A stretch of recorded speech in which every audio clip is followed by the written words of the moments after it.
ረክሰን ስንመጣ በንጹህ እጆቹ የሚጠብቀን ፊቱ የማይከፋ ቤቱ የማይዘጋ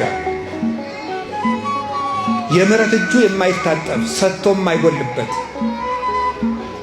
ሰው በቃኝ የማይል የማይጸየፍ እንደ ትናንት ነው የሚኖር ያለና የሚኖር እግዚአብሔር ነው። ደስ ይለኛል ይህን ሳስበው። እናንተ ደስ አይላችሁ?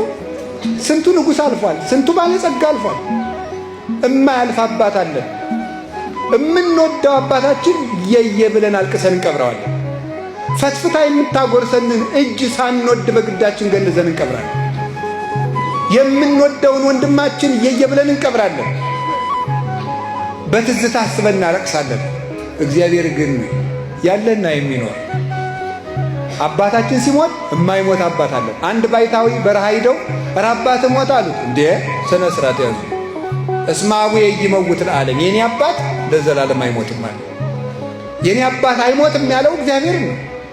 እግዚአብሔር አለ። ስንቱ ወዳጅነት አልፏል፣ ስንቱ ጓደኝነት ተሽሯል፣ ስንቱ ነገር አልፏል፣ ስንቱ ወዳጅነት ጊዜ ሽሮታል። ዘመን የማይሽረው ወዳጅ እግዚአብሔር ያለና የሚኖር ሰው አንድ ቀን እጁ ላይ አግኝቶን እንኳን አይምረንም። እግዚአብሔር ግን ሁልጊዜ የማይለወጥብን እጅ ነው።